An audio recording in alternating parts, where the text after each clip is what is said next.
Today, we're talking about leveling up your life, tips from a successful entrepreneur. Jay Melone is here. Take your success to the next level with some practical and powerful insights. Hey! Oh, yes. Good morning. Welcome to Mornings in the Lab, where we explore growth, success, and we don't do lame openers like that. Oh, no, we define the rules to achieving your goals. Yeah, I'm living a day longer. My wife's living a day longer. Everybody's living a day longer on a Wednesday, and I'm your host. I'm Keith Bilous. And before we jump in, holy farteronis. Hey, team, I didn't say smokeronis. No, I said farteronis. Yeah, the Canadian thing. Today, we are diving into a topic with a guy from Jersey. No, I do not got John Bon Jovi on the show. I'm sorry. I couldn't afford him. And no, Bruce didn't show up either. Bruce is busy doing his thing. Springsteen just over there, born in the USA. So today we're going to dive into leveling up your life, tips from a successful entrepreneur. We're going to break down actionable tips that you can apply today to take your career, your mindset, and your health. It's like the universe is just lining this shit up. The serendipitous moments are getting thick.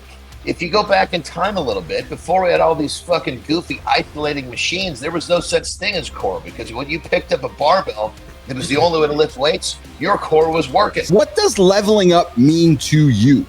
Ask yourself, what does it mean to you? I know what it might mean. It might mean that around the corner is November. Yeah, November means it's no month. And what are you going to say no to, nation, so you can say yes to your biggest goals? That would be the ambition. Leveling up is not about grand gestures or sudden changes. Success is about showing up even on the days when you don't feel like it. It's about starting your day on your terms. Not letting the day dictate how you feel or what you achieve. No shortcut. Nope. No shortcuts in life. Success loves that preparation, and preparation starts with owning your schedule. Every day is hump day. Because you gotta get over the hump, man. You gotta get over the hump. Very cool to see Bronny and Dad on the court, whether you're a basketball fan or not. Sports is sports, and I just loved watching those highlights of Marty seeing LeBron tell Bronny before he gets on the court what to do. That's just fucking cool. Eating pussy before Sunday brunch should be a must. Ending a streak isn't starting from zero. Pause, reflect, and start again. That is how business athletes grow. That's how we level up. Say yes to something that you can win at. This is not ESPN. I don't know what, this is way beyond ESPN. So, leveling up your life, Jay, is not about literally one big leap. It's about strategically improving and optimizing what you've already done. I started my first service business, a consulting business, in 2010. And a lot of consultants and coaches and people that do freelance work, you're trading time for money. And that's a great place to start. So now when I think of building businesses, I always think of what can you take from the work that you're doing today and put out into the world so that people get access to your expertise. How do you take something that from the outside doesn't look like it's a scalable product and turn it into a scalable solution so that you can improve the quality of your life and sit back and have these digital products being sold? You offer them a small piece of what you would help them with. Let them help themselves through that stage of the journey at a much more affordable price.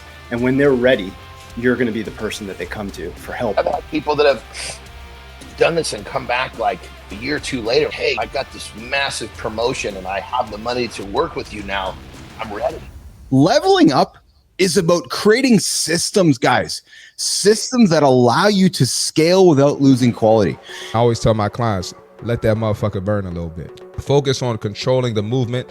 Feel the stretch in your muscles if you want the scientific version of what let that motherfucker burn means. So if you want to level up physically, eccentric focused training is going to be your new best friend. Not to get too personal, but I did some hip thrusts yesterday, and my DM was flooded yesterday. At some point, I'm going to have to teach you guys how you actually measure the depth of the cheeks, but we'll do that on a different episode. Let's talk about giving them specific actions that they can take to elevate their career, personal growth, overall success. Just find the right clients that are going to buy from you, that are going to promote the work that you're doing, that are going to tell their friends about it. Referrals are a great place to start. When you have something that clicks, you're going to lose very few people by giving away your secret. The majority of your customers are coming to you or to your course to help you or your course help them execute the process. Yeah, you can tell somebody to increase their protein and drink more water as much as you want to. That don't mean they're going to do it. So all of your different customers are at a different point in their journey, whether it's fitness or whatever you sell, and you start to take the stuff that you're doing and you chuck it down. It doesn't matter if you can't afford me. I still got something for you. 10 years of hustling, of chasing clients that didn't want to buy from me, of selling the wrong services, of not having that feedback loop, and just feeling like I was on that hamster wheel. The overnight success story. Yeah. There's not enough headlines about the real work behind it. I want to over-index on the people that do the work and suffer. Like the build in public, for me, I love those stories. I tried this thing and it failed, but here's what I learned from it. Discipline is doing the things that you need to do even when you don't want to do it. My life has changed for good. And I promise you, if I can do it, you can too. One thing that people tend to not understand is a killer. We were designed to have like little bursts of cortisol, which is healthy. We're not designed to have this fucking IV drip all day long of cortisol, which is what we get when we live in anxiety. If you can't figure it out up here, you're not going to have the success. In our healthcare system, you always have to fight for yourself, and you have to know what you're fighting for to begin with. Hormones are the difference between what should happen and what does happen in the body. Saturday morning, it was chaos in my house. My wife was trying to get her workout in. My toddler was screaming his face off, and my wife's running late. In the middle of it, I found myself yelling, babe, just fucking go. Say yes to doing things your way, embracing your own chaos, and owning your full journey. Your lymph system benefits massively from bouncing. So notice, guys, that he doesn't spend hours in the gym doing these extreme, crazy workouts. Dude, liver is freaking crazy. Just so you know, when I do liver, I just take it. It's a big old nasty sucker. I just cut it into strips, and then I just literally pull it out. It's about that long, and I just drop it down my throat like an earthworm. It just slides right down. I enjoy that cold, slippery, nasty thing going down my throat better than when it's warm. If you want to look at anybody in culture aging in front of your eyes, I would invite you, nation, to look at any president of the United States, a picture of when they got into office. Oh, yeah. And a picture of when they leave office. That is cortisol right in front of your eyes. You can have the greatest plan in the world, but if you don't do it, it doesn't make a goddamn bit of difference. Okay, tell me. There are people spending $20, $30, $40 on coffee and parking and bullshit every single day to the tune of 30 to 40 grand a year.